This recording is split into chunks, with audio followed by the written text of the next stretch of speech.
तो कल जिस तरीके से वैष्णो देवी में एक दर्दनाक हादसा हुआ उसके बारे में भी अब जितने मृतक हैं उनकी पहचान की जा रही है। 11 मृतकों की पहचान हो चुकी है। लेकिन अब हम बढ़ते हैं आगे और बात करते हैं यूपी के सियासी रण की। और आखिर यूपी का जो सियासी रण है उसमें आज यानी रविवार काफी ज्यादा अहम है, क्योंकि सभी दिग्गज आज अपनी ताकत झोंकते नजर आ रहे हैं। यूपी चुनाव के ऐलान कभी भी इसकी तारीखों का हो सकता है। इससे पहले राजनीतिक दलों ने अपनी ताकत पूरी तरह से झोंक रखी है। आज रविवार है और सभी बड़े दल आज अपनी अपनी ताकत दिखाने नजर आ रहे हैं और वो दिखाने के लिए जमीन पर भी उतरेंगे। पश्चिमी यूपी की सियासत को साधने के लिए खुद प्रधानमंत्री नरेंद्र मोदी उतर रहे हैं, तो सपा अध्यक्ष अखिलेश यादव आज लखनऊ में अवध की जनता को अपने पाले में करने की कोशिश करने वाले हैं। वहीं आम आदमी पार्टी भी इस लड़ाई में कूद चुकी है और आम आदमी पार्टी के मुखिया अरविंद केजरीवाल भी अपना दम आज दिखाने वाले हैं।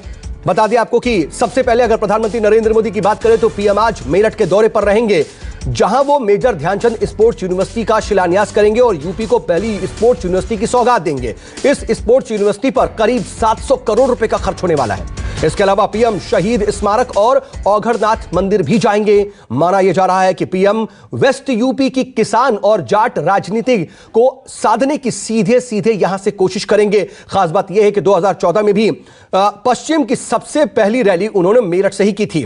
लेकिन इन सब के बीच अखिलेश यादव आज राजधानी लखनऊ में विजय रथ यात्रा निकालेंगे। इसके 10वें चरण को आज वो हरी झंडी दिखाएंगे। लखनऊ में अखिलेश यादव अपनी विजय यात्रा की शुरुआत भगवान परशुराम की पूजा करने के साथ करेंगे। सबसे खास बात यह है क्या इससे वो सीधे ब्राह्मणों को साधने की कोशिश कर रहे हैं। दरअसल भगवान परशुराम की पूजा करके ब्राह्मणों को साधने की ही कोशिश मानी जा रही है। लखनऊ में आम आदमी पार्टी भी अपनी रैली करने वाली। इन सबके बीच इस दौरान पार्टी नेता अरविंद केजरीवाल रोजगार गारंटी महारैली करने वाले हैं। पार्टी का यह दावा है कि स्मृति उपवन मैदान में होने वाली इस रैली में करीब 1 लाख लोग आने वाले हैं। आम आदमी पार्टी बेरोजगारी को बड़ा मुद्दा बनाने की कोशिश कर रही है लगातार।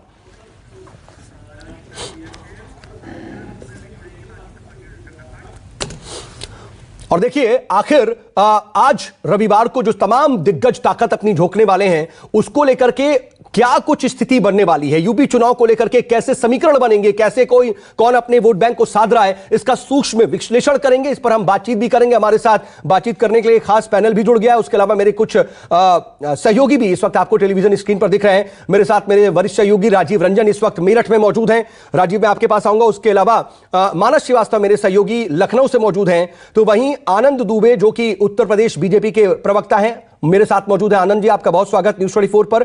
विजय राठी जो कि समाजवादी पार्टी के स्पोक्स पर्सन है, विजय राठी भी जुड़ चुके हैं। विजय राठी, आपका भी बहुत स्वागत। और वंशराज दुबे जो कि आम आदमी पार्टी के प्रवक्ता हैं वो भी मेरे साथ कुछ देर में जुड़ेंगे, उनसे बातचीत का सिलसिला शुरू करेंगे। लेकिन राजीव, सबसे पहले मैं आपके पास आना जा रहा हूं क्योंकि आप मेरठ में खुद मौजूद है। आज यहां पर क्या कुछ होने वाला है आप इसको तो बताएंगे ही, लेकिन आज रविवार काफी ज्यादा अहम है। आम आदमी पार्टी बेरोजगारी के मुद्दे को लेकर के और अखिलेश यादव परशुराम की पूजा करके एक संदेश देने की कोशिश, तो वहीं मेरठ में खुद प्रधानमंत्री मोदी।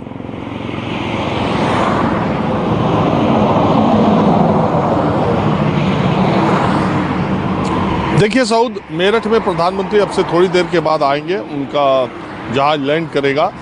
उसके बाद सबसे पहला कार्यक्रम वो औघड़नाथ मंदिर जाएंगे। वो भगवान शिव का मंदिर है और माना ये जाता है कि वहाँ स्वयंभू शिवलिंग निकले थे और उसकी एक बड़ी मान्यता है। पश्चिमी उत्तर प्रदेश में मेरठ को एक तरह से राजधानी पश्चिमी उत्तर प्रदेश की कहा जाता है और प्रधानमंत्री वहाँ पर मेजर ध्यानचंद खेल यूनिवर्सिटी का शिलान्यास करने आ रहे हैं, स्पोर्ट्स यूनिवर्सिटी का। उत्तर प्रदेश की ये पहली स्पोर्ट्स यूनिवर्सिटी होगी।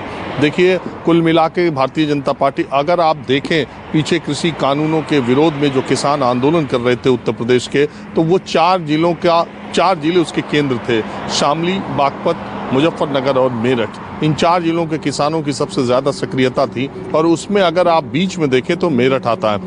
दरअसल प्रधानमंत्री इस आज के कार्यक्रम से पश्चिमी उत्तर प्रदेश को चुनाव की दृष्टि से साधने का बहुत महत्वपूर्ण प्रयास कर रहे हैं। इसके लिए थोड़ा सा आपको ये समझना पड़ेगा, पिछले 3 चुनाव में जाट वोट भारतीय जनता पार्टी की तरफ बहुत तेजी से शिफ्ट हुए थे, जबकि परंपरागत तौर पर अगर आप देखेंगे तो आज़ादी के बाद जितने चुनाव हुए, जाट कभी भी परंपरागत बीजेपी का वोटर नहीं रहा। वो चौधरी चरण सिंह के साथ रहा और बहुत कुछ जाट और मुस्लिम गठजोड़ बना रहा, लेकिन 2013 की घटना मुजफ्फरनगर में जो दंगे हुए थे उसके बाद बहुत तेजी से जाट शिफ्ट हुए और भारतीय जनता पार्टी की तरफ गए। यहाँ तक कि चौधरी चरण सिंह के बेटे और पोते दोनों को जाट बेल्ट में हार का सामना करना पड़ा। इसमें एक बड़ी बात जो सामने आई उस समय की वो ये कि अगर आप अभी भी 50 साल से ऊपर के जाट वोटरों से बात करेंगे या पिछले चुनाव में भी, तो वो बहुत हद तक अजीत सिंह और जयंत चौधरी के साथ थे, लेकिन 1/3 से ज़्यादा युवा जो जाट वोटर थे वो भारतीय जनता पार्टी की तरफ शिफ्ट हो गए। अभी भी मैं गांव में जाता हूं, ताऊ और जो बुजुर्ग लोग हैं वो कहते हैं कि हमारे युवाओं को बहका ले गए भारतीय जनता पार्टी वाले। तो आज उन्हीं युवाओं को प्रधानमंत्री मोदी दूसरे तरह से साधने वाले हैं। 1/3 से ज़्यादा वोटर है और आपको पता है कि मेरठ और आसपास के जो जाट युवा हैं वो खेलों में कितने ज़्यादा सक्रिय हैं। अगर आप पीछे ओलंपिक जो हुआ था वहीं देखें तो मेरठ और आसपास से 7 बच्चे जो है ओलंपिक में गए थे। आपको पता है यहाँ पर जो निशानेबाज है इस बेल्ट में अगर मेरठ को उत्तर प्रदेश के खेलों की राजधानी कहा जाए तो गलत नहीं होगा। देखिए, ये बहुत सोच समझकर स्पोर्ट्स यूनिवर्सिटी का फैसला किया गया है कि जाट युवाओं, खास करके पश्चिम उत्तर प्रदेश के युवाओं की एक बहुत लंबे समय से एक इच्छा है, 700 करोड़ रुपए की यूनिवर्सिटी बनेगी। तो ये आज आप देखिएगा प्रधानमंत्री का पूरा जोर युवाओं और खेल पर होगा। ये पूरा बेल्ट खेल के लिए जाना जाता है, युवाओं के लिए जाना जाता है। तो प्रधानमंत्री ने उन्हीं अपने कोर वोटर्स जो पिछले 3 चुनाव में उनके लिए सबसे ज़्यादा ताकतवर साबित हुए थे, उन्हीं युवा मतदाताओं को ध्यान में रख करके वो आज का ये कार्यक्रम अब मुझे ऐसा लगता है डिज़ाइन किया गया। अभी तो शिलान्यास हो रहा है, यूनिवर्सिटी बनेगी या कब बनेगी, आज तो उसकी शुरुआत हो रही है, लेकिन ये पूरा का पूरा पश्चिमी उत्तर प्रदेश के युवाओं को ध्यान में रख करके किया गया। अब बात आती है अखिलेश यादव की। आज सुपर संडे सियासत का कहा जा रहा है। अब दिनों दिन हम चुनाव की घोषणा के नज़दीक पहुंचते जा रहे हैं। अखिलेश यादव के साथ ऐसा परंपरागत तौर पर ब्राह्मण वोटर समाजवादी पार्टी की तरफ उतने ज़्यादा आकर्षित नहीं हुए। हालांकि बहुत सारे कद्दावर ब्राह्मण नेता समाजवादी पार्टी में पहले भी रहे, चाहे जनेश्वर मिश्रा हो, चाहे बृजभूषण तिवारी हो। आज भी उनके पास अभिषेक मिश्रा, मनोज पांडे, संतोष पांडे, कुछ 4-5 चेहरे हैं ब्राह्मण। वो सारे नेताओं को आज लामबंद किया गया है। जो आप कह रहे हैं भगवान परशुराम की मूर्ति मंदिर पर वो पूजा भी करेंगे, और मैं आपको बता दूं एक 68 फीट ऊंचे फरसे का जो परशुराम का फरसा है उसका अनावरण भी करेंगे। और वो फरसा इतना बड़ा बनाया गया है कि जब आप पूर्वांचल एक्सप्रेसवे से मोहनलालगंज इलाके से गुजरेंगे तो आपको वो फरसा दिखाई देगा। 68 फीट बहुत बड़ा आकार होता है। तो आप अखिलेश यादव उस भारतीय जनता पार्टी के परंपरागत वोट में सेंधमारी की कोशिश कर रहे हैं जो पिछले 3 चुनाव में बहुत मजबूती से बीजेपी के साथ खड़ा था। ब्राह्मणों की नाराजगी एक फैक्टर आता है। कुछ पॉकेट्स में ये सही भी है कि कुछ पॉकेट्स के ब्राह्मण शायद भारतीय जनता पार्टी या योगी आदित्यनाथ से उनका 36 का रिश्ता रहा है, उसको भुनाने के लिए अखिलेश यादव आज का कार्यक्रम कर रहे हैं। और मुख्यमंत्री दिल्ली के अरविंद केजरीवाल आज जो स्मृति उपवन में जा रहे हैं लखनऊ, आज वो बेरोजगारों के लिए एक बड़ी घोषणा करेंगे। एक बड़ा ऐलान उत्तर प्रदेश के बेरोजगारों के लिए वो करेंगे, क्योंकि उनकी निगाहें रोजगार, शिक्षा, वो ये दिखाना चाहते हैं कि वो बुनियादी मुद्दों की राजनीति करते हैं। वो बेरोजगारों को आज अपनी तरफ से संबोधित करने का काम करेंगे। लेकिन सबसे बड़ी चिंता जो न्यूज़ 24 रोज चर्चा करता है कि आज जब कोरोना के मामले बढ़ रहे हैं, जब ओमिक्रॉन का खतरा बढ़ रहा है, तब नए साल में भी आज उत्तर प्रदेश के 3 कोनों में आप अपार जनसमूह सबने अपनी अपनी ताकत लगा रखी है। मैं जब से रास्ते में आ रहा हूँ, मेरठ अभी मैं पहुँचा नहीं हूँ, तो 10-15 मिनट का रास्ता है जहाँ प्रधानमंत्री की रैली है। लगातार मुझे बसों में बैठ करके लोग जाते हुए दिखाई दे रहे हैं। मुझे पक्का यकीन है इसी तरह से समाजवादी पार्टी में लोग आ रहे होंगे, और केजरीवाल ने तो इसे बराबर जिलों में बांट करके प्रभार दिया हुआ है लोगों को ले आने का। वहाँ भी लोग आएंगे। तो साथ साथ कोरोना भी आएगा, ओमिक्रॉन भी आएगा। और इस तरह की जनसभाएं उसी उत्तर प्रदेश में हो रही हैं जहां 11 बजे से सुबह 5 बजे तक आम लोगों के लिए कर्फ्यू है। आम लोग अपने शादी विवाह फंक्शन में 200 से ज़्यादा इकट्ठा नहीं हो सकते। आज हजारों लाखों की भीड़ उत्तर प्रदेश के 3 कोनों में इकट्ठा होगी, ये भी एक सच्चाई है। बिल्कुल हाँ, ये सच्चाई है और यही विरोधाभास भी है, क्योंकि आम लोगों के लिए कई तरह की पाबंदियां, लेकिन क्या नेताओं की जो रैलियां होती है उसमें कोरोना नहीं पहुंचता? ये आम लोग पूछते भी हैं, लेकिन देखिए यही सियासत का दस्तूर है। मैं आऊंगा आपके पास राजीव, जरा मैं जल्दी से लखनऊ का रुख कर लेता हूं। मानस श्रीवास्तव मेरे साथ वहां से जुड़े हुए हैं। मानस, लखनऊ में भी काफी ज्यादा आज अहम दिन, क्योंकि एक तरफ बेरोजगारी के मुद्दे पर केजरीवाल महारैली करने वाले हैं, बड़ा जनसमूह यहां पर इकट्ठा हो रहा है, बाकायदा दावा हो रहा है। एक तरफ देखिए राजीव कह रहे हैं कोरोना का खतरा, यहां 1 लाख लोगों के जुटने का दावा किया जा रहा है, और अखिलेश यादव सीधे सीधे ब्राह्मण वोटरों को साधने की कोशिश कर रहे हैं।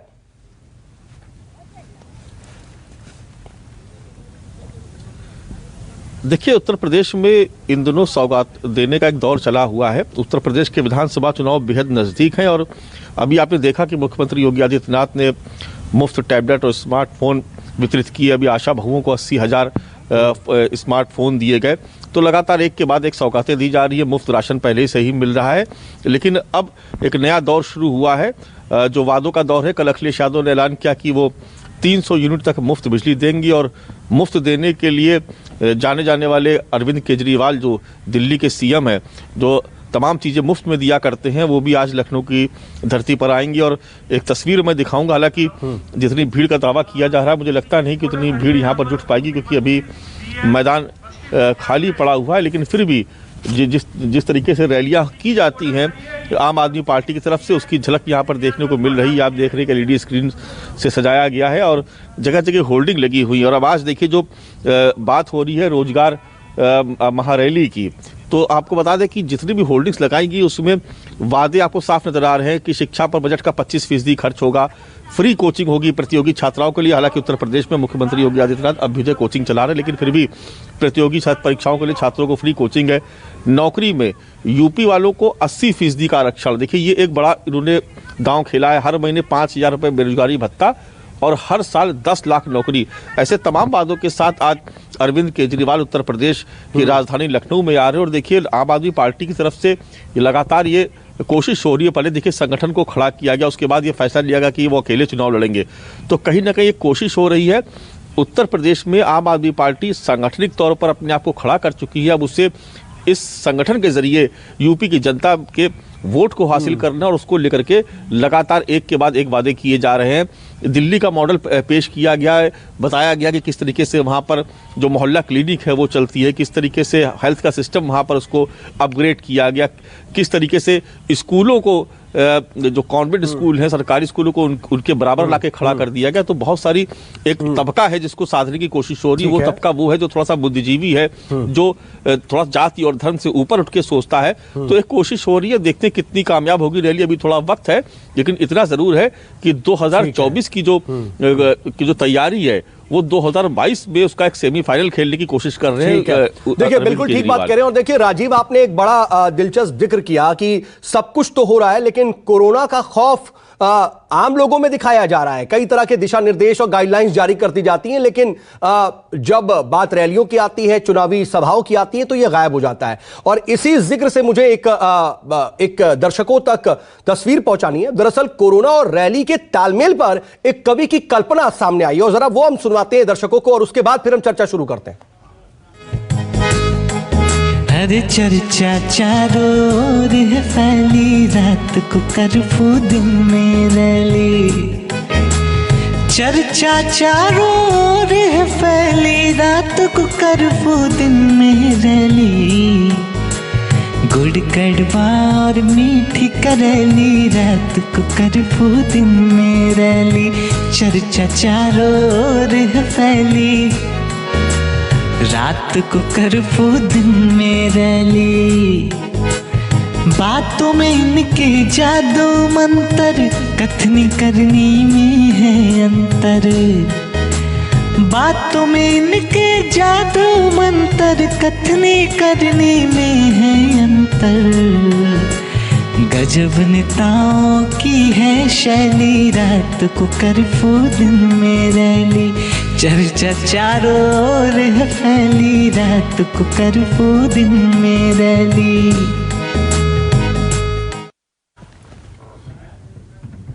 है ना दिलचस्प, रात को कर्फ्यू दिन में रैली। राजीव, मैं आपके पास आना चाह रहा हूं, जरा इस पर कुछ रिएक्ट करेंगे। रात को कर्फ्यू दिन में रैली।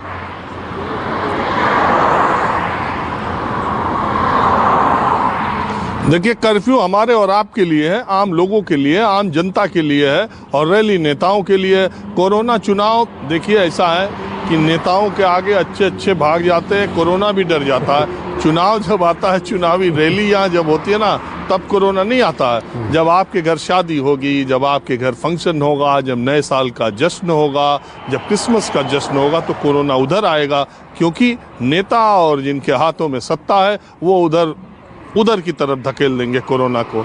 जहाँ ये आएंगे उधर कोरोना नहीं आएगा। मूल बात ये है कि लोकतंत्र में जो भीड़ तंत्र कहा जाता है या भेड़ तंत्र कहा जाता है, ये इसी वजह से कहा जाता है कि जब आप अपनी रैली के लिए, जब आप अपने शक्ति प्रदर्शन के लिए, जब आप अपनी राजनीतिक ताकत के लिए इतने ज़्यादा लोगों को बुलाते हैं, फैलाते हैं, और ये सब जिम्मेदार लोग हैं। प्रधानमंत्री को पूरे तौर पर पता है कि देश में कोरोना ओमिक्रॉन का क्या खतरा है। सारी चेतावनियाँ, सारी चीज़ें उनको पता है। अरविंद केजरीवाल का देखिए, दिल्ली में बैठते हैं तो किस तरीके की बात करते हैं, दिल्ली में रहते हैं जब सरकार की मीटिंग्स लेते हैं तो कोरोना के लिए क्या क्या अपील करते हैं, उनके विज्ञापनों में वो क्या क्या बातें करते हैं। और आप देखिए, मानस जहाँ पर है, वही दिल्ली के मुख्यमंत्री अरविंद केजरीवाल जब उत्तर प्रदेश की धरती पर उतर रहे हैं चुनाव के लिए, तो वो बातें दिल्ली की फाइलें और दिल्ली की बातें दिल्ली के सीमा तक ही छोड़ करके चले जाते हैं। ये बात योगी आदित्यनाथ पर भी है, ये बात अखिलेश यादव पर भी है। उनके परिवार के लोग, उनके घर के लोग संक्रमित हो चुके हैं। अभी जल्दी की बात है, उन्हें पता है कि कैसे कैसे चीज़ें हो रही हैं, कहाँ तक पहुँच जा रहा है, लेकिन फिर भी अखिलेश यादव उससे बेपरवाह हैं। अभी परसों मैं कन्नौज में उनसे मिला था, पूरी भीड़, कहीं कोई सैनिटाइजर नहीं, मास्क नहीं, कोई सोशल डिस्टेंसिंग नहीं, सारे लोग वहाँ पर एक दूसरे को धक्का दे रहे थे। बहुत मुश्किल से तो मैं ही लोगों के बीच से होते हुए वहाँ तक पहुँचा था। इस तरीके से अखिलेश यादव की रैली में भी आज भीड़ होगी। योगी आदित्यनाथ के कार्यक्रम, हर जगह भीड़ हो रही है दिन के उजाले में, और रात होते ही पुलिस वाले हम पे आप पे 11 बजे के बाद आप गाड़ी लेके चलेंगे तो आपको रोक लिया जाएगा, आपका मास्क चेक होगा, आपका सैनिटाइजर चेक होगा, आपका चालान होगा, कर्फ्यू होगा। लेकिन आज मैं खुद आपको बता रहा हूँ, अभी मैंने कम से कम 50 बसें देखी जिसमें लोग भर करके प्रधानमंत्री की रैली में ले जाया जा रहा है। ठीक इसी तरह से पूरा मसला ही जो है वो यादव में भी लाया जा रहा है, लड़ाई कुर्सी की है, और उसी कुर्सी के लिए ही ये सारी जद्दोजहद है, और उसमें फिर कोरोना नहीं दिखता है। और आप कह भी रहे थे कि ये लोग कोरोना प्रूफ हो जाते हैं। बहरहाल मुझे पूरी उम्मीद है कि आपका जो व्यंग है, जो आप बताना चाह रहे हैं, जो समझाना चाह रहे हैं, वो लोगों तक तो पहुंच रहा है, इन जिम्मेदारों तक भी पहुंच रहा होगा। मैं आऊंगा आपके पास, अब चर्चा की जरा शुरुआत कर लेते हैं। मेरे साथ 3 खास मेहमान चर्चा के लिए भी जुड़े हुए हैं, और राठी साहब, मैं पहले आपके पास आना चाह रहा हूं। विजय राठी, देखिए, अगर आप सीधे सीधे 1-on-1 फाइट की बात करते हैं, सीधे सीधे बीजेपी को टक्कर देने की बात करते हैं, तो कहां टक्कर दे पा रहे हैं? भगवान परशुराम की मूर्ति की पूजा करते हैं और ब्राह्मणों को साधने की कोशिश करते हैं, ये सब तो ठीक है, या फिर पुराने अपने कामों को गिनाने की कोशिश करते हैं। लेकिन आज बीजेपी भी विकास की रफ्तार को कितनी धार दे रही है, पश्चिम से, पूरब से लेकर के अब पश्चिम तक विकास की बयार बहाती वो दिखाई दे रही है, और वो यही तो सबके सामने रख रही है। देखिए खालिद जी, आज का जो डिबेट है शायद मुझसे अच्छा कोई नहीं बता पाएगा, क्योंकि जिस जगह मैं बैठा हूं, जिस क्षेत्र का मैं रहने वाला हूं, यहां से पूरब में आप देखें मेरे पीछे एक शुगर मिल है, और यहां से पश्चिम में 8 किलोमीटर वो जगह है जहां प्रधानमंत्री जी आ रहे हैं। मेरे उत्तर में एक डिग्री कॉलेज है जो समाजवादी सरकार में शुरू हुआ था, और दक्षिण में बिल्कुल मेरठ शहर है, यहां से 10 किलोमीटर। मैं आज ऐसी जगह बैठा हूं कि जहां से 8 किलोमीटर का रास्ता है सलावा का, जहां प्रधानमंत्री जी आ रहे हैं। मैं इनकी सच्चाई आपसे बता दूं, शुरू में यहां से करूंगा कि जिस विधानसभा में है क्षेत्र, वो भारतीय जनता पार्टी के फायर ब्रांड नेता कहे जाते हैं। उनको अभी 4 दिन पहले यहां की जनता ने मुर्दाबाद के नारे लगा करके भगाया, वो गाड़ी में भागे, और नेक्स्ट डे उसका रिएक्शन ये हुआ कि उन्होंने खुला पब्लिक में, वो वीडियो भी चल रही है सोशल मीडिया पे, उन लड़कों को जिन्होंने उनको भगाया, जिस जनता ने भगाया, उनको मां बहन की गालियां, वो फायर ब्रांड नेता जाते दंगे के आरोपी भी रहे। एक बात। दूसरा जो मैंने बताया, समाजवादी सरकार ने जो डिग्री कॉलेज दिया था क्षेत्र को, जिसमें 2 करोड़ का इन्वेस्टमेंट था, 4 दीवारी हो चुकी, रिलीज होने थे। जैसे ही बीजेपी की गवर्नमेंट बनी उसको रोक दिया। पिछले 5 साल से वो गर्ल्स डिग्री कॉलेज है, एक भी उसका रुपया रिलीज नहीं हुआ। बहुत कोशिश हमने की। मेरे पीछे जो शुगर इंडस्ट्री है उसका कई हजार करोड़ रुपया बकाया है अभी। और मेरठ शहर में रिंग रोड के नाम पर, एयरपोर्ट के नाम पर, आईटी सिटी के नाम पर, आईटी पार्क के नाम पर, हसनापुर तक रेलवे लाइन के नाम पर कुछ नहीं हुआ। इसलिए प्रधानमंत्री जी अब 7 साल में इनको पश्चिम की जब याद आ रही है और ये स्पोर्ट्स यूनिवर्सिटी के नाम पे आ रहे हैं 4.5 ईंट रखने, तो यहाँ की जनता खालिद भाई भली भांति जानती है, बहुत अच्छी तरह वो समझते हैं। और चूंकि ये गन्ना बेल्ट है, इसको बहुत अच्छी तरीके से यह पता है इनको कि किस लिए इस क्षेत्र में आ रहे हैं, क्या साधने आ रहे हैं। लेकिन अब वो चीजें समझ से परे है। दूसरी बात, आप ये देखिए कि अब लड़ाई आदरणीय अखिलेश यादव और योगी जी के बीच में नहीं है। अब भारत सरकार, उत्तर प्रदेश सरकार और जहां जहां बीजेपी की सरकार है, वो सारे जितने सीएम है 14 राज्य के, डिप्टी सीएम, कैबिनेट मिनिस्टर, सांसद 300, वो और एक तरफ अकेले अखिलेश यादव और उनके साथ में सहयोगी दल, उनके बीच में लड़ाई है। तो ये जो बौखलाहट इनकी है, और इनको अभी देखे 4-5 दिन में इलेक्शन डिक्लेयर होने वाले। अब स्पोर्ट्स यूनिवर्सिटी का फाउंडेशन स्टोन रखना पिछले 7 साल से आपको याद नहीं आई पश्चिमी उत्तर प्रदेश की, आप और भी कुछ नहीं करते तो कई हजार करोड़। देखिए, मैं उसी शुगर मिल की बात कर रहा हूं जिसमें मेरा भी गन्ना जाता। ये झूठ नहीं है। कई हजार करोड़ रुपया बकाया सिर्फ इस सीजन का नहीं, पुराने सीजन का। और वादा क्या किया था लेकिन रवि, आप चिराग तले अंधेरे की बात कर रहे हैं, लेकिन ये भी क्या गलत है, ये भी क्या गलत है कि आप भले ही बार बार ये कह ले कि बहुत देर से आए, लेकिन देर आए दुरुस्त आए। विकास की बात आप करते थे कि कुछ किया नहीं, और वो आप दिखा सकते हैं कि हमने ये किया है, आपको लगातार दिखा भी रहे हैं। मैं ये नहीं कह रहा हूं देर आए दुरुस्त आए, अच्छी बात है। लेकिन जो हमारा डिग्री कॉलेज चल रहा था, स्टैब्लिश किया था, उसको बंद करने की क्या जरूरत थी? जो गर्ल्स डिग्री कॉलेज का था उसका पैसा रोकने की क्या जरूरत थी? वो इसी क्षेत्र में है। क्या उसमें गरीब, शोषित, दलित, वंचित लोगों की लड़कियां नहीं पढ़ती? क्या हमारी बहन बेटियां नहीं पढ़ती उसमें? अगर ये स्पोर्ट्स यूनिवर्सिटी स्टैब्लिश करके यहाँ के युवाओं को आगे बढ़ाना चाहते हैं तो डिग्री कॉलेज क्यों रोक दिया इन्होंने? क्या उस पर सवाल नहीं उठता? ठीक है, ये सवाल घाटी साहब, मैं आऊंगा आपके पास। जरा मैं आगे दूसरे मेहमानों की तरफ रुक कर लूं, और वंश मैं आपके पास आना चाह रहा हूं। वंश, जरा ये बताइए, रोजगार गारंटी महारैली कर रहे हैं अरविंद केजरीवाल, क्या लगता है कि इन बुनियादी मुद्दों का असर इतना ज्यादा नजर आ रहा है? क्योंकि एक तरफ विकास की धार तो दी जा रही है बीजेपी सरकार की तरफ से, वहीं दूसरी तरफ लगातार कहीं ना कहीं हम ध्रुवीकरण भी देख रहे हैं, धार्मिक छौंका भी देख रहे हैं। इन सबके बीच रोजगार हो या शिक्षा हो, इसका कितना असर रह जाएगा? देखिए खालिद भाई, आज उत्तर प्रदेश के लिए मुझे लगता है, खास करके उत्तर प्रदेश की 25 करोड़ जनता के लिए एक बहुत बड़ा दिन है।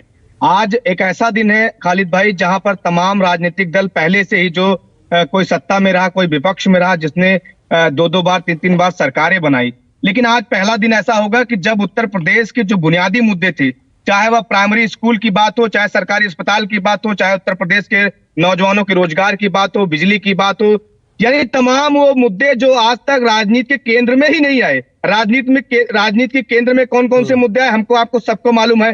किसी ने मंदिर की बात की, किसी ने मस्जिद की बात की, किसी ने अगड़े की बात की, किसी ने पिछड़े की बात की।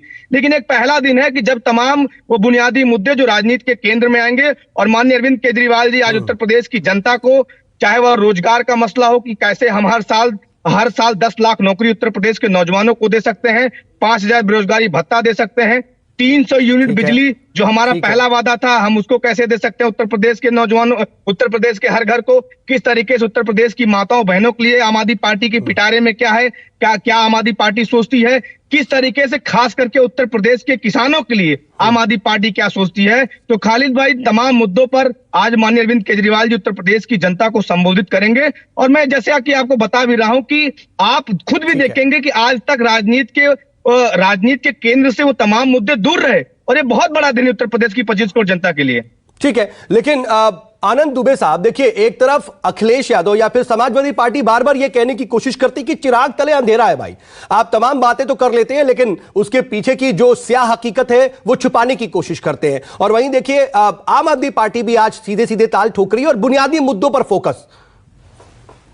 जी देखिए, एक शेर याद आ गया कि वो झूठ बोल रहा था बड़ा सलीके से, मैं एतबार न करता तो फिर क्या। मैं अभी बहुत ध्यान से सुन रहा था ये समाजवादी पार्टी के प्रवक्ता को भी और आम आदमी पार्टी के जो प्रवक्ता है, मैं बारी बारी से इनका समाजवादी पार्टी के प्रवक्ता ने कहा कि चीनी मिल और गन्ना, इनको याद होगा कि इनके शासनकाल में और बहुजन समाज पार्टी के शासनकाल में ही उत्तर प्रदेश में चीनी मिलों को किस तरह से बेचा गया और किस तरह से चीनी मिलों को बंद करने का काम किया। हमने 21 चीनी मिलों के आधुनिकीकरण का काम किया, पिपराइच, मुंडेरवा, रमाला में चीनी मिल खोलने का काम किया। 10 साल तक का गन्ना का भुगतान ये लोग कर नहीं पाए, उसको हमने भुगतान किया। आज करीब 90-95% से ज्यादा गन्ना का भुगतान किया जा चुका है, पहली चीज। दूसरी चीज, हम मेरठ में खेल यूनिवर्सिटी बना रहे हैं। हम किस उद्देश्य के साथ मेरठ में खेल यूनिवर्सिटी बना रहे हैं ये स्पष्ट है। ये लोग मेरठ और इन इलाकों में दंगा कराना चाहते थे, हम यहां दंगल कराने जा रहे हैं। तो ये अंतर है इनकी सोच में, हमारी सोच में। अब मैं आम आदमी पार्टी के जो प्रवक्ता हैं, जरा उनके पास आता हूं। देखिए, केजरीवाल जी हो, मैं लंबे समय तक दिल्ली में रहा हूं, मैंने बड़े करीब से केजरीवाल जी की राजनीति को भी देखा है और किस तरह से झूठ का कारोबार ये लोग चलाते हैं उसको भी देखा है। मोहल्ला क्लिनिकों की क्या स्थिति है किसी को बताने की आवश्यकता नहीं है। इन्होंने वादा किया था हम कोविड वॉरियर्स को मुआवजा देंगे, दिया। हम किराएदारों के किराए का भुगतान करेंगे कोरोना काल में, किया। कोरोना के दौरान जिनकी मौत हुई है उन परिवार वालों को मुआवजा देंगे, मुआवजा दिया। ये कहते हैं कि हम बिजली फ्री देंगे। अरे कोरोना काल में 1131 करोड़ रुपए का बिजली बिल इन्होंने भेज दिया उन छोटी छोटी कंपनियों को, उन छोटे छोटे दुकानदारों को जिनका कोरोना काल में पूरे समय तक दुकानें बंद रही, जिसको लेकर प्रदर्शन हुआ। आज तक ये दिल्ली की कॉलोनियों में पानी तक नहीं पहुंचा पाए। और ये मुआवजा कैसे देते हैं ये भी मैं जरा आपको बता देता हूं। कोरोना काल में मृत्यु पर मुआवजा मैं बताता हूं। अमित दहिया की मृत्यु हुई, उनको 10 लाख रुपए मुआवजा, और अनस मुजाहिद के परिवार जिनकी मृत्यु हुई उनको 1 करोड़ रुपए का मुआवजा। ये ऐसे मुआवजा देते हैं। ये मौलवियों को और मुअज्जिनों की तनख्वाह बढ़ाते हैं, मंदिर के पुजारियों को देने के लिए इनके पास पैसा नहीं है। तो कुल मिला के ये वो लोग हैं जो सिर्फ झूठ का कारोबार करते हैं और सिर्फ झूठ बोलने के लिए मंच पर आते हैं, टेलीविजन पे बैठेंगे, झूठ बोलेंगे, जहां जाएंगे वहां कहेंगे हम ये फ्री दे देंगे, हम वो फ्री दे देंगे, जी यहाँ ये महंगा है, वहां वो महंगा है। लेकिन हकीकत क्या है ये आप दिल्ली वालों से बेहतर जान सकते हैं। और आम आदमी पार्टी से ज्यादा झूठी पार्टी तो मुझे लगता है इस देश में कोई नहीं। नहीं तो कुल मिलाकर के आपने ये बात तो कह दी, लेकिन इधर अगर आप प्रधानमंत्री नरेंद्र मोदी के दौरे की बात करें, मैं आपके पास ही रहूंगा। दरअसल आपको याद होगा कि चौधरी चरण सिंह ने अजगर और मजगर का जो फॉर्मूला दिया था, उस फॉर्मूले के तहत कहीं ना कहीं एक बार फिर से, चाहे अखिलेश हो या फिर जयंत चौधरी हो, वो वापस से जाटों को एकजुट करने और अपने वोट बैंक को एकजुट करने की कोशिश कर रहे हैं। क्या लगता है कि बीते 3 बार से जो आपको समर्थन मिल रहा है, खासतौर पर युवा जाट वोटरों का, वो इस बार भी मिल पाएगा? नहीं, बिल्कुल मिलेगा। और अजगर बनकर किसने जो है पश्चिमी उत्तर प्रदेश को निगलने का काम किया है, ये पूरे उत्तर प्रदेश की जनता ने भी देखा और पश्चिमी उत्तर प्रदेश की जनता ने भी महसूस किया है। जिन लोगों के कार्यकाल में दंगे हुआ करते थे, ये किसी से छिपा हुआ नहीं है। किस तरह से पश्चिमी उत्तर प्रदेश की राजनीति को सांप्रदायिकरण किया गया, किस तरह से वहां तुष्टीकरण की राजनीति थी, किसी को बताने की जरूरत नहीं है। लेकिन जब से उत्तर प्रदेश में योगी आदित्यनाथ जी की सरकार आई है, हमने उत्तर प्रदेश में एक भी दंगा नहीं होने दिया है। हमने उत्तर प्रदेश में किसानों को बिजली सही देने का काम किया है। हमने गांवों में 18 घंटे, शहरों में 24 घंटे बिजली देने का काम किया है। हमने उत्तर प्रदेश में अपराध मुक्त उत्तर प्रदेश बनाने का काम किया है। कैराना से जो परिवार छोड़ गए थे कैराना, हमने उनको कैराना वापस लाने का काम किया है। तो ये सारी चीजें जनता के सामने है और आने वाले समय में जनता ठीक है, वही बात है ना कि आप अपनी उपलब्धियां गिरा रहे हैं, लेकिन वही जैसा आप समाजवादी पार्टी और आम आदमी पार्टी के बारे में कह रहे हैं, ठीक वही बात तो बीजेपी सरकार और योगी सरकार के बारे में अखिलेश और उनकी पार्टी के प्रवक्ता कहते हैं। मैं आऊंगा राठी साहब आपके पास आ रहा हूं, लेकिन राजीव जल्दी से मैं आपका एक बार रुख करने चाह रहा हूं। राजीव देखिए, आप ये किसी से छिपा नहीं है कि सभी पार्टियां तो अपना अपना जोर लगाएंगी, लेकिन साथ में सबसे बड़ी बात यह भी है कि बीजेपी तो एक तरफ है, उसका वोट बैंक कितना इंटैक्ट है वो देखने वाली बात होगी। लेकिन आम आदमी पार्टी और समाजवादी पार्टी और कांग्रेस जब आपस में जमीन पर उतरेंगे तो नुकसान तो शायद एक दूसरे का ही करेंगे।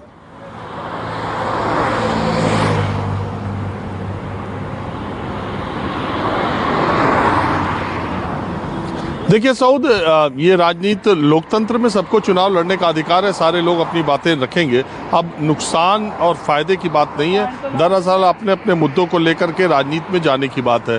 दरअसल बात हम पश्चिमी उत्तर प्रदेश की आज जब कर रहे हैं तो पिछले 3 चुनाव में पश्चिमी उत्तर प्रदेश ने बड़ी निर्णायक लड़ाई के पक्ष में फैसला दिया था। अगर आप नोएडा में जहां आप बैठे हैं और अगर सहारनपुर तक आप जाएं, उत्तराखंड के बॉर्डर तक, तो पश्चिमी उत्तर प्रदेश में बीजेपी को ऐसी कामयाबी मिली थी जो आज़ादी के बाद उसे कभी नहीं मिली। प्रधानमंत्री नरेंद्र मोदी के चेहरे के बाद ये चुनाव जो है वो सीएम मुख्यमंत्री योगी आदित्यनाथ के कामकाज और उनको मुख्यमंत्री बनाने का है। ये प्रधानमंत्री नरेंद्र मोदी का चुनाव नहीं है और ये बहुत बड़ा डिफरेंस पैदा करता है और यही उत्तर प्रदेश में बीजेपी के लिए चुनौती है। प्रधानमंत्री, ये बात सही है कि हर हफ्ते आप देखिए, पिछले 2 महीनों का तो मैं बता ही सकता हूं कि हर हफ्ते प्रधानमंत्री खुद एक कदम आगे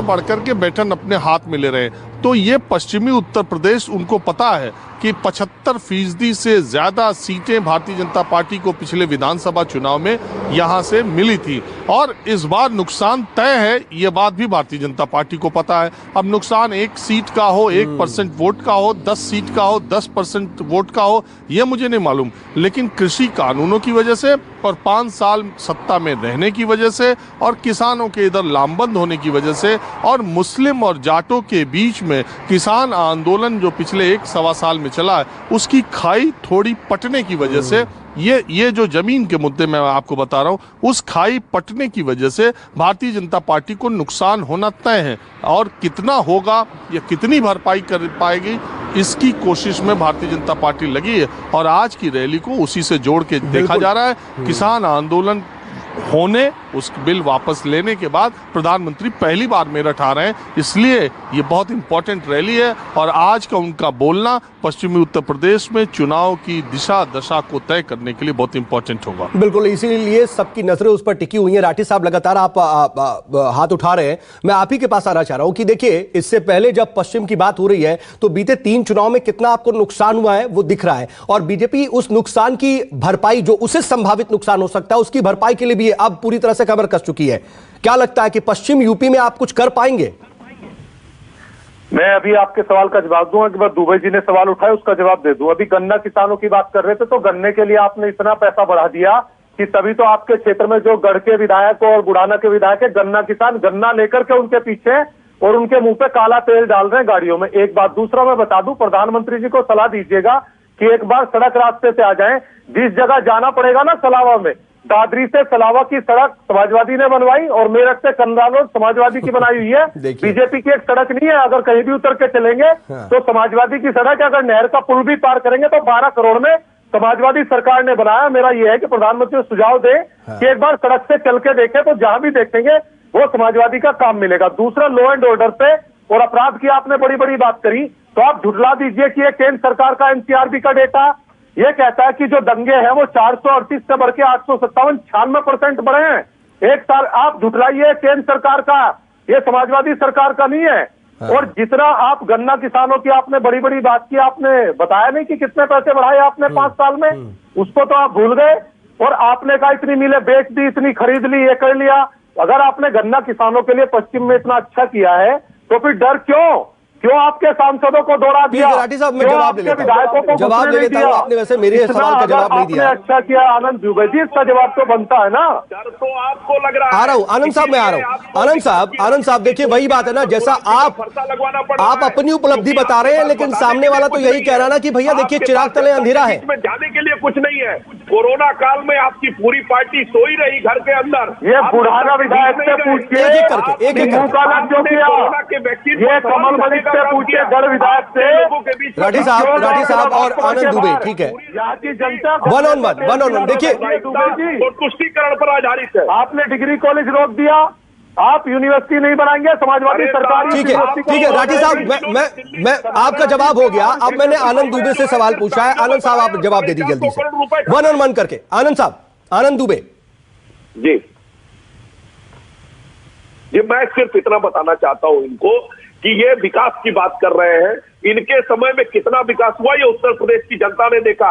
एक दिल्ली से सहारनपुर का हाईवे बनाने का ऐलान समाजवादी पार्टी ने किया और वो पूरा का पूरा हाईवे कागजों पे बन गया और 450 करोड़ रुपए ये खा गए, जिसकी जांच चल रही है, कई लोग जेल गए हैं। ये वो झूठे लोग हैं। चीन का एयरपोर्ट से ठीक पहले अमेरिका की फैक्ट्री, 10,000 करोड़ की 300 परियोजनाओं का तमिलनाडु का जय कर दिया और फोटो लगा करके ठीक है, कुछ नहीं होने वाला। ठीक है आनंद दुबे और विजय राठी, मैं आप दोनों को रोक रहा हूं। सब देखिए, एक एक करके अगर बात रखेंगे तो ही दर्शक समझ पाएगा।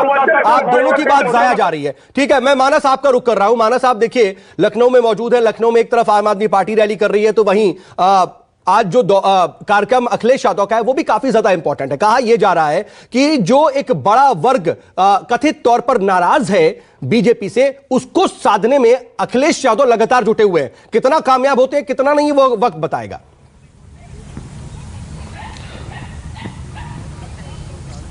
देखिए, समाजवादी पार्टी बीते काफ़ी दिनों से कोशिश कर रही है, खासतौर से ब्राह्मण वोट बैंक को लामबंद करने के लिए। देखिए, अगर पिछले कुछ सालों के चुनाव पर नज़र डालें तो पहले जब ब्राह्मण वोट बैंक जब बीजेपी से नाराज होकर के बसपा के साथ आया था तो उनकी सरकार बनी थी। उसके बाद वही ब्राह्मण वोट बैंक समाजवादी पार्टी के साथ गया तो उनकी सरकार बनी उत्तर प्रदेश में। लेकिन एक बार फिर से अखिलेश यादव कोशिश कर रहे हैं कि जो ब्राह्मण वोट बैंक जो उनसे छिटक करके भारतीय जनता पार्टी के साथ फिर से इंटैक्ट हो गया था 2014 के बाद से लगातार। देखिए, 2014 के बाद से एक बात तो बिल्कुल तस्वीर उत्तर प्रदेश में साफ हुई और कल जब मुख्यमंत्री योगी आदित्यनाथ से हम लोगों की अनौपचारिक मुलाकात भी थी तो वो बहुत मजाकिया लहजे में भी कह रहे थे कि जाति की राजनीति अब बची कहाँ है उत्तर प्रदेश में। अब तो सभी जातियां एक छतरी के नीचे हैं। अब निश्चित तौर पर वो हिंदू मतों के ध्रुवीकरण की बात कर रहे थे। तो भारतीय जनता पार्टी इस बात को लेकर के बहुत मुतमईन है, बहुत उसको इत्मीनान है कि अब दलित वोट बैंक भी कहीं नहीं जाएगा और ब्राह्मण वोट बैंक भी कहीं नहीं जाएगा, क्योंकि मथुरा से लेकर के काशी और काशी से लेकर अयोध्या तक जो कुछ काम उन्होंने किए हैं तो सारा हिंदू एक छतरी के नीचे है और उस छतरी का नाम है भारतीय जनता पार्टी। तो बीजेपी जरूर इत्मीनान में, लेकिन कोशिश समाजवादी पार्टी कर रही कि ब्राह्मण वोट बैंक थोड़ा हिस्सा ही सही लेकिन उसके पाले में आ जाए, उसके पाले में आ जाए। और देखिए, सभी जो सियासी बिसात है उत्तर प्रदेश की, खासतौर पर जो हम बात कर रहे हैं, सभी सियासी दल अपनी अपनी चालें चल रहे हैं, अपने अपने वोट बैंक को साधने की कोशिश कर रहे हैं, लेकिन जनता दनादर भी हर चीज देख रही है, बारीक मुआयना कर रही है और सोच विचार करके अपने मताधिकार का उपयोग करेगी। राजीव और माना साहब दोनों का बहुत शुक्रिया तमाम अहम जानकारी हम तक पहुंचाने के लिए, और साथ ही साथ आनंद दुबे, विजय राठी और वंशराज, आप सबका भी बहुत बहुत शुक्रिया।